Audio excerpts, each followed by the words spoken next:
What's going on, guys? My name is Wade with TechDaily, and we are back with more colorful accessories for the iPhone 12. Well, maybe not so much colorful this time, but color matching at least. We've got an all-white lineup of products here that go great with your white or silver iPhone, and like always, I'll be giving away all the items featured in this video. For your chance to win, all you have to do is just make sure you're subscribed to the channel and leave a comment down below letting me know what your favorite item was, along with your Instagram handle, and I'll be announcing all the winners at the end of the month. So to kick things off, I think the item that stands out most from this lineup is this giant Bluetooth speaker from LG. This is their XBoom Go PK7W, and this thing is obviously pretty different from the small portable speakers I've featured in previous videos. This has actually been my personal speaker for more than a year now. It sits on my nightstand in my all-white bedroom setup. I think it matches pretty nicely there too, but aside from being a special edition white color, it's a great speaker in general. LG has a complete lineup of speakers in all different sizes, and this is sort of their mid-level one. It's big, obviously, but still sort of kind of portable, and it's the kind of speaker you can use for every occasion. Even at this size, it's wireless with 22 hours of music playback time potential on a single charge. It's IPX5 water resistant, so you could take it by the pool or feel safe leaving it outdoors, and the listening experience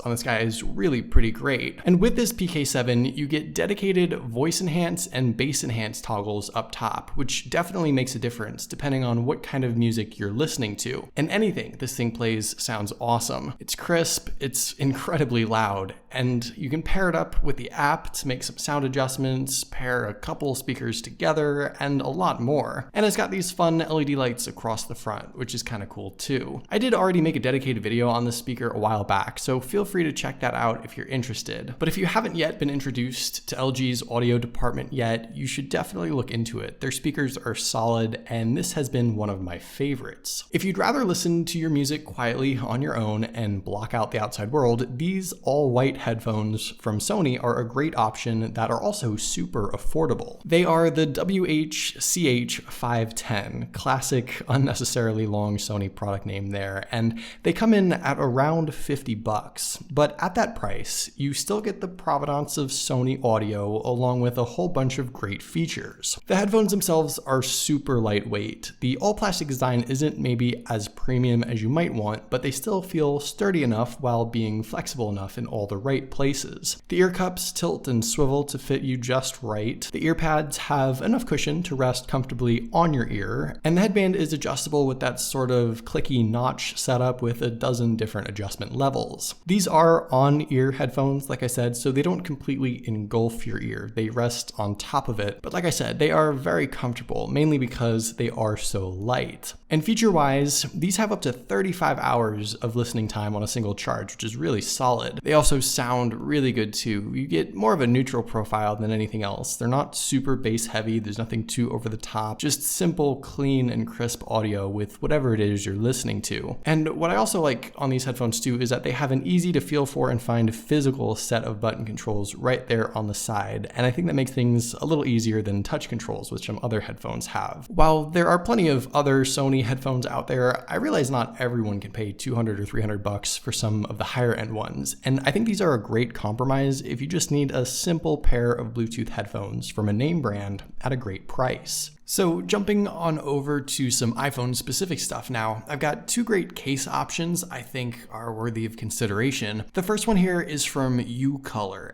and while there's not much color, I think this sort of marble stone finish on this case is pretty nice. The case itself is great. It's thick, it's sturdy, it's a combination rubber and plastic, and obviously covers all the important stuff on your phone. The corners and edges are fully protected, there's a raised lip for the screen, it's grippy too, and while it's certainly adequate protection, it doesn't add too much bulk. It's no slim fit case, but I think it's a good compromise. And while an all-white case might have looked pretty cool, I actually think the marble print is a bit more unique. It's a high-quality finish. It doesn't feel like it's gonna get rubbed off or peel off or anything like that. They definitely use some premium materials. And best of all, this case is like $12. It's definitely budget friendly. Like their name suggests, the company UColor actually has a ton of other funky cases with colors and designs designs and patterns, all in this similar style. So if this isn't really your thing, I definitely recommend checking them out if you like this setup, but want something with a little more flair. For those of you who like a crystal clear case to show off your phone, this one from Mate Pro X is a pretty interesting option. On the surface, it's a regular old crystal clear case. It's a hard plastic with thick rubber sides to help you slide the case on and off your phone. The material here is very solid. It's totally clear, no dots, no swirls, no lines, and it's definitely something that does not feel cheap. The case itself certainly protects all the important stuff here too. All the sides and corners are covered. You've got easy access to the buttons and ports and everything. But what you might be able to see there on the sides of this case are an added layer of rubber. This is sort of an impact absorbing material that's put in all the sides and edges of the case. And it's sort of cool that you can actually see it all. It makes it so that you definitely know for sure you've got a shock-proof case with extra padding. And it doesn't take too much away from the crystal clear element. Sure, you do cover up those shiny stainless steel sides of the iPhone here a bit, but given this case is going to go the extra mile in protecting this $1,200 phone in the event of a drop, that's a compromise I'm willing to make. And this case is super affordable too. I think it's about $15 on Amazon right now, so a small price to pay for some decent protection from a case that still looks pretty good. When it comes to charging up your iPhone, there's really a couple routes you can take here, and I want to sort of go over both options so you can make an informed decision. First off, if you haven't made the jump over to USB-C yet, you should, and if you need a fresh new USB-C to Lightning cable, this one from Belkin is a pretty good option. I've shown off a lot of these types of cables before already, but I'll just quickly reiterate that these thicker nylon braided cables are tougher and stronger than Apple's own. They'll last longer. They're just a great investment. I pretty much only use these kinds of cables now, and they haven't failed me yet, while Apple's own Lightning cables tend to bend, fray, wear out, and pretty much die after like 6 months of use. With cables like this, you're paying about the same price as Apple's own, but like I said, this one is just a way better investment in the end. Now, to pair up this cable, you kind of have two options. You could go with a fresh new USB-C wall adapter like this one direct from Apple. This is their standard USB-C fast charger. It's the 20-watt one. It costs $19, and it's fine. It'll juice up your phone a bit faster than those older wall plugs you might already have. But instead of that, I would recommend going with one of these instead. This is a 30-watt power adapter from Alki. It's also $19, but it's more powerful than Apple's. It's a little smaller, and the prongs fold in for travel, which is just a super underrated little feature that all these wall plugs should have. The Alki one is even more powerful enough for a 13-inch MacBook or the iPad Pro, so it's super versatile. Either way you go, I think investing in any sort of faster USB-C power brick, and by extension a nicer USB-C cable as well, is a great worthwhile investment you can make to get the most out of your new iPhone. And I think at this point it's probably pretty safe to just go ahead and make the full transition over to USB-C. If you're on the go and need to juice up, this portable power bank packs in a ton of features in one of the smallest form factors in its class. This is a 10,000 milliamp portable power bank. And I think you can tell that size-wise, it's one of the smallest ones with that capacity that I've seen. One other thing I like in particular here is the very obvious battery level indicator right there on the front. You get an exact percentage of the battery remaining, which is super helpful. It makes way more sense than a set of 4 or 5 LED lights that don't really tell you anything. Also, this little guy is a triple charger. You've got 2 standard USB ports up front there, and on the other side, there's an additional USB-C power delivery port. So you're getting some great charging speeds and the ability to charge up a bunch of different devices all at once, which is great. Most importantly, this thing is very inexpensive given its feature set, under $30, which I think is an absolute steal. For some reason, not a lot of people know about this power bank right now, and I'm glad I found it because it's surprisingly good, and I think it does deserve a bit more attention. Finally, I feel like I have to talk about Apple's new MagSafe charger, which was designed specifically for these new iPhone 12s this year. Now, yes, I've been using this basically since it came out as my bedside phone charger. And let me just say up front that I think this thing is kind of overpriced as it is. You need to go out and get a separate USB-C power brick to even use it. The power plug doesn't come in the box. So your $39 wireless charger is suddenly a $60 investment with everything included. The cable that's attached to this thing also isn't long enough in my experience. But even with all those negatives,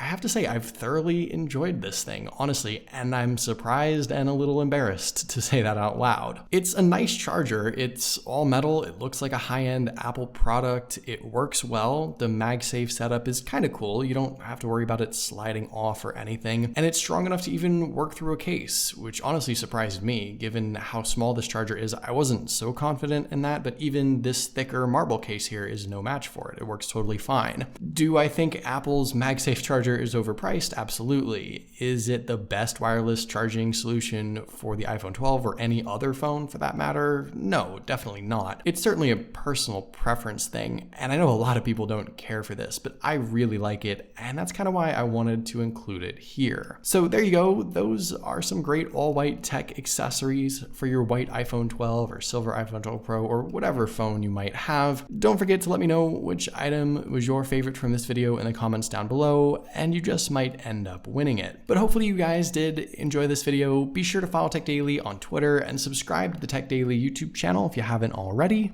and I'll see you guys later.